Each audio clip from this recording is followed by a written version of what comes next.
Assalamu alaikum wa rahmatullahi wa barakatuh. Bonjour et bienvenue dans ce cours d'algorithme et programmation. D'abord, c'est quoi la programmation? Comme définition, la programmation est l'ensemble des activités permettent le développement des programmes ou applications ou logiciels informatiques. Donc, tout ce qu'on fait pour développer un logiciel ou bien une application, donc c'est de la programmation.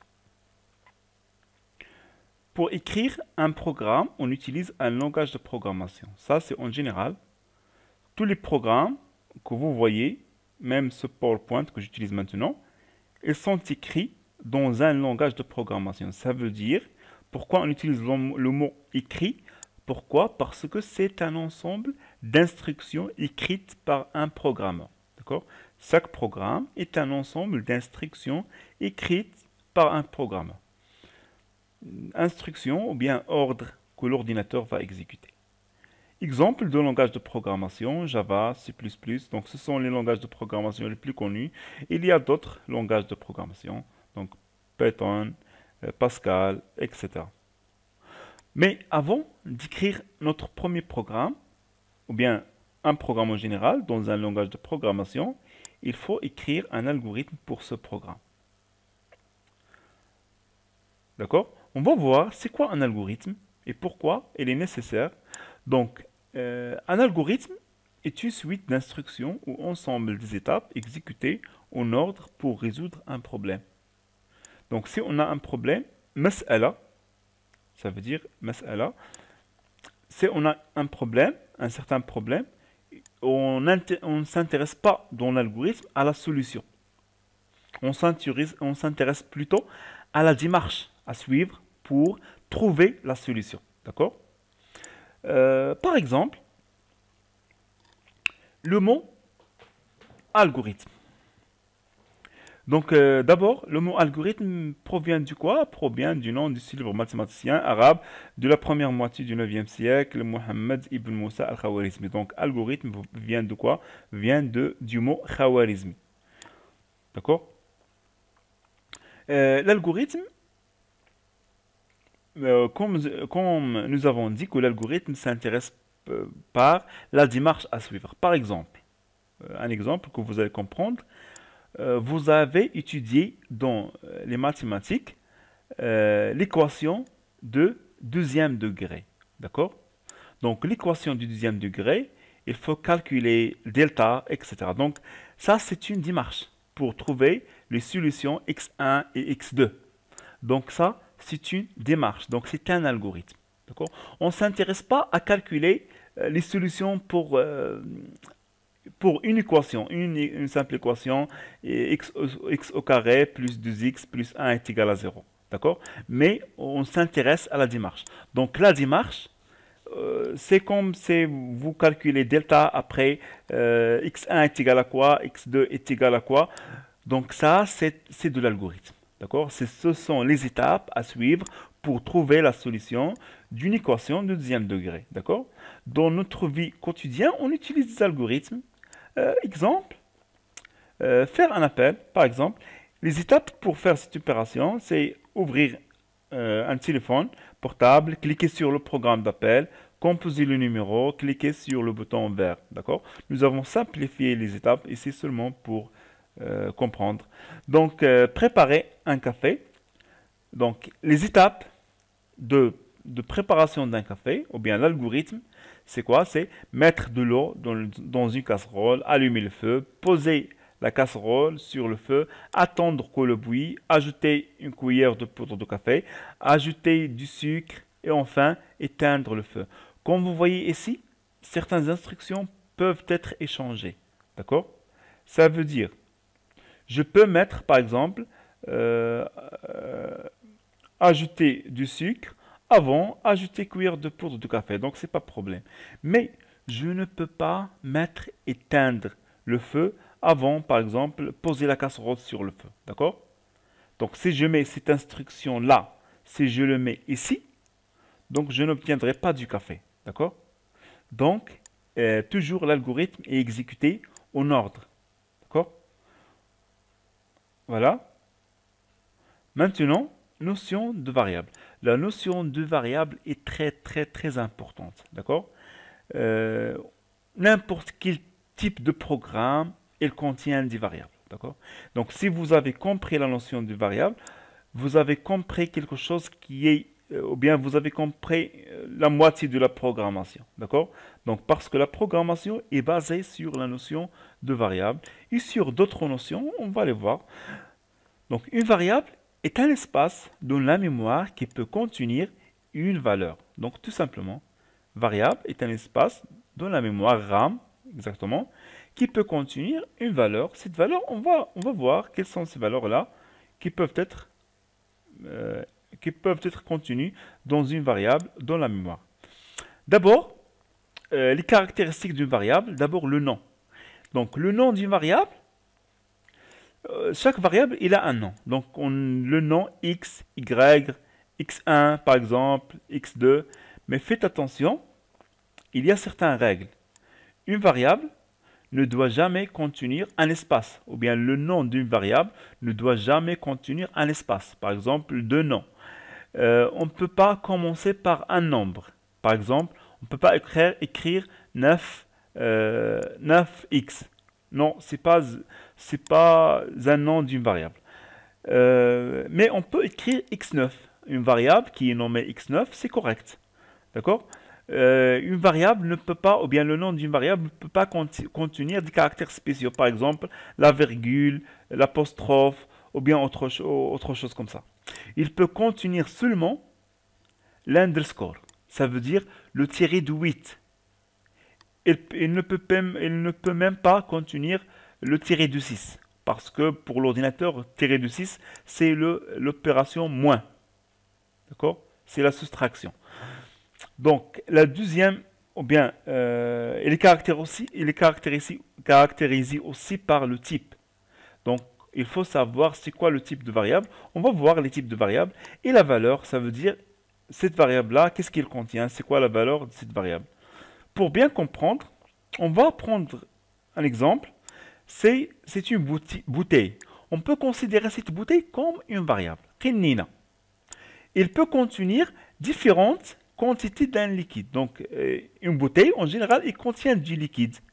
D'accord? Il contient du liquide, par exemple de l'eau ou bien d'autres types de liquides. D'accord? Donc, cette bouteille-là, comme nom, on peut l'appeler bouteille. On peut l'appeler bouteille 1, bouteille 2. Donc, ça, c'est le nom de la variable. D'accord?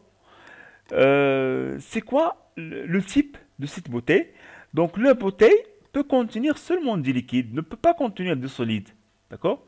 Ne peut pas contenir du sucre, par exemple, ou bien ne peut pas contenir des télévisions, ou bien des cailloux, ou bien autre chose. D'accord? Donc, ça, c'est le type. Il contient des liquides. Et c'est quoi la valeur?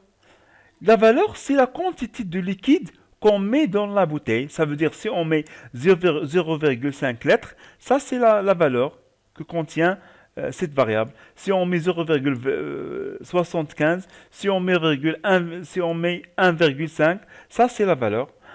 La deuxième chose, ou bien le deuxième exemple, une boîte en carton. On peut la considérer aussi comme une variable. C'est quoi le nom? Donc le nom, on peut l'appeler boîte carton. Donc si on écrit boîte carton, il faut mettre entre boîte et carton un underscore. Ou bien on va l'appeler seulement boîte 1, ou bien boîte 2, ou bien boîte X, etc. Donc n'importe quel nom valide. C'est quoi maintenant le type? Le type, ça veut dire qu'il peut contenir des solides. Par exemple, il peut contenir du sucre seulement. D'accord? Ça, c'est le type. Ça veut dire qu'est-ce qu'il peut contenir. Et enfin, la valeur. La valeur, c'est la quantité de solide ou bien de sucre qu'on peut mettre dans cette boîte. Par exemple, on met 0,5 kg ou bien 0,25 kg ou bien autre quantité. Donc, enfin, la boîte et la bouteille sont de types différents. Ça veut dire qu'on ne peut pas mettre de l'eau dans une boîte en carton. D'accord? Ce n'est pas logique. La même chose, on ne peut pas mettre des morceaux de sucre dans une bouteille. D'accord? Ce n'est pas logique. Et c'est ça ce qu'on va voir maintenant. pour les types de variables, dans l'algorithme, on va travailler avec 4 types de variables. Ce sont les types de base, d'accord? On trouve toujours ces types-là dans n'importe quel langage de programmation. Donc, le premier type, c'est le type entier. Qu'est-ce qu'il peut contenir un variable, ou bien une variable de type entier? Il peut contenir des valeurs comme 5, 10, 100, moins 99, etc. D'accord? Mais elle ne peut pas contenir des valeurs avec la virgule. Il ne peut pas contenir 10,5 ou bien 3,2. Non, c'est impossible. Donc maintenant, le deuxième type, c'est le type réel. Qu'est-ce qu'il peut contenir une variable de type réel? Il peut contenir des valeurs comme 5, 15, moins 100, 1, moins, je m'excuse, 5,15. Il peut contenir moins 100,1. Il peut contenir 5. Comme vous voyez ici, 5, c'est une valeur entière. Pourquoi une variable de type réel peut contenir une valeur de type entier? Tout simplement parce que n'importe quelle valeur entière est une valeur réelle. Comment? On peut écrire 5 sous forme de 5,0. Et voilà, il devient un nombre réel. Donc, le troisième type, c'est le type caractère. C'est quoi un caractère d'abord? Un caractère, c'est tout ce qu'on peut écrire dans le clavier. D'accord? Tous les caractères que vous pouvez écrire avec le clavier, on les appelle des caractères. D'accord? Soit des alphabets, A, B, C, D, etc., minuscules ou bien majuscules, soit des symboles, par exemple, plus, moins, arrobas, etc., soit des chiffres. 5, comme vous voyez, c'est un caractère. Ici, on fait la différence entre une valeur de type réel ou bien entier et une valeur de type caractère avec les apostrophes. D'accord? Un caractère commence toujours et se termine par des apostrophes. Donc, je passe. Le quatrième type, c'est le chaîne de caractères. Je pense qu'il est clair. Chaîne de caractères, ça veut dire plusieurs caractères en même temps. Il peut contenir les valeurs, par exemple, Ahmed, par exemple, école, par exemple, 5 plus 16, par exemple, X. Comme vous voyez ici, une chaîne de caractères, d'accord, est entourée par des guillemets, d'accord. Pour faire la différence entre une chaîne de caractères et un caractère, on met ici des guillemets, d'accord. Comme vous voyez ici, une chaîne de caractères qui contient seulement un caractère.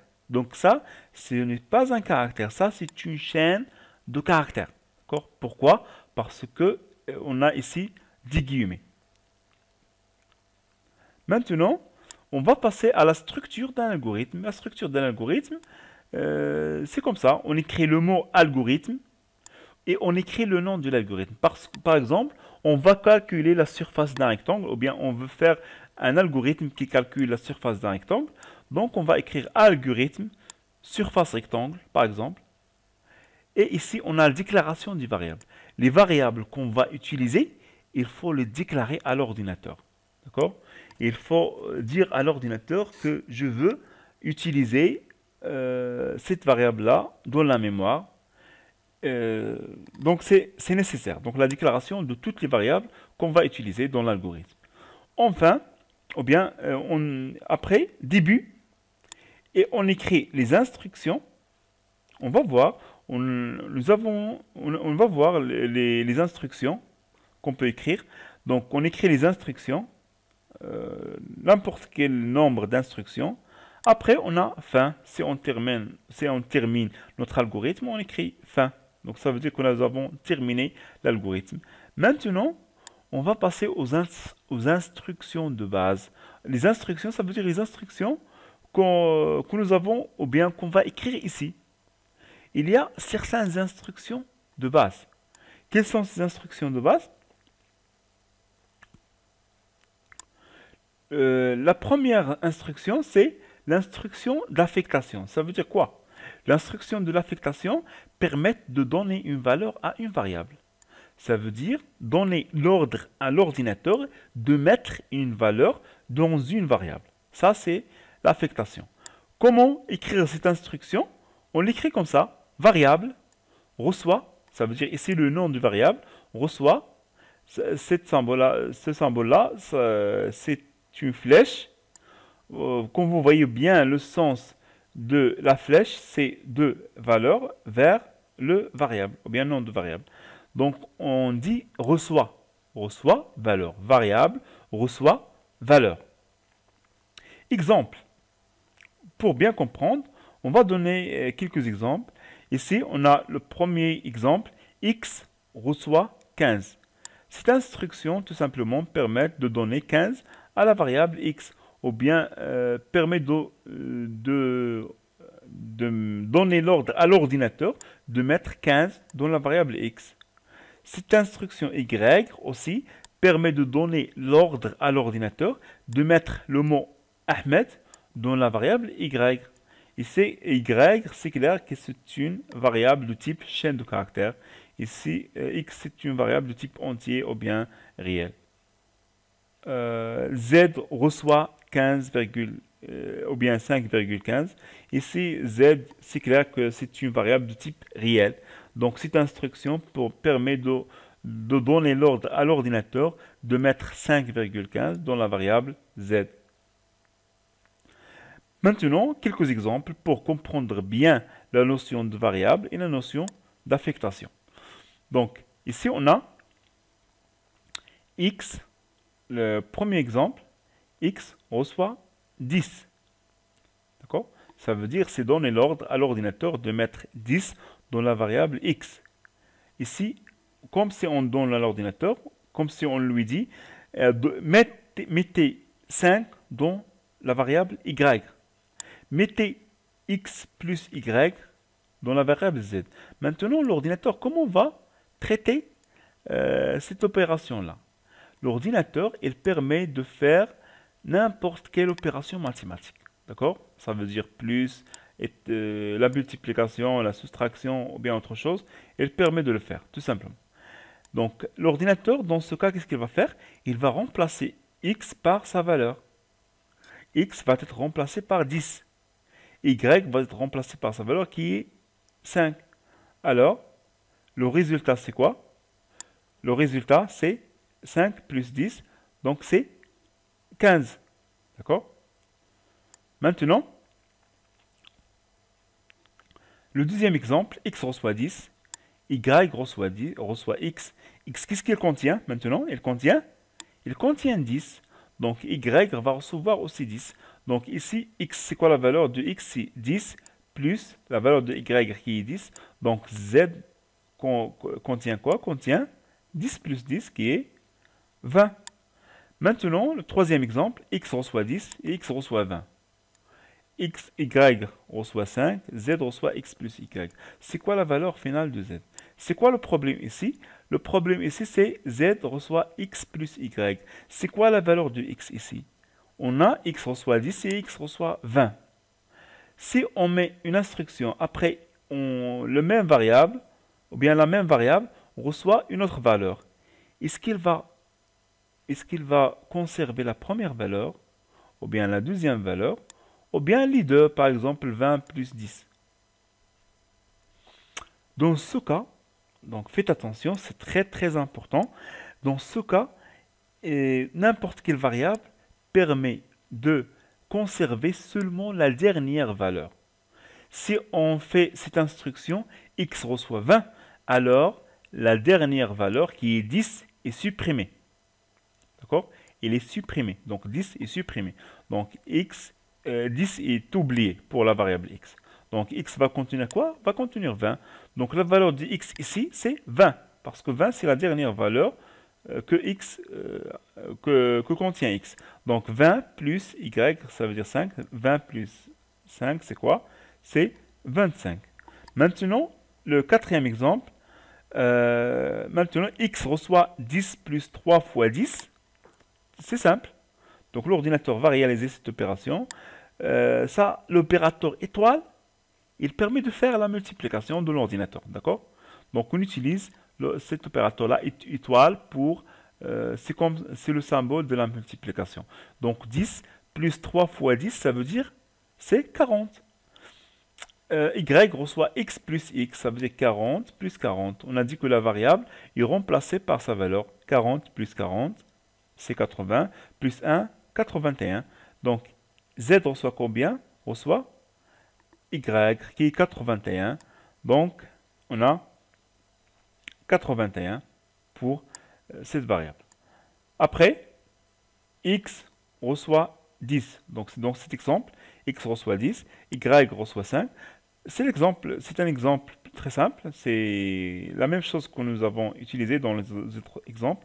Z reçoit quoi? On remplace par les valeurs. Donc, x, 10 fois y qui est 5, ça veut dire 50, plus x qui est 10, ça veut dire combien? 60. Très bien. Le dernier exemple, comme vous voyez ici, x reçoit 10, x reçoit x plus x. Donc une variable pour recevoir une opération qui contient la même variable. D'accord? X plus x. Ici, l'ordinateur va remplacer x par sa valeur qui est 10 et il va calculer. D'accord?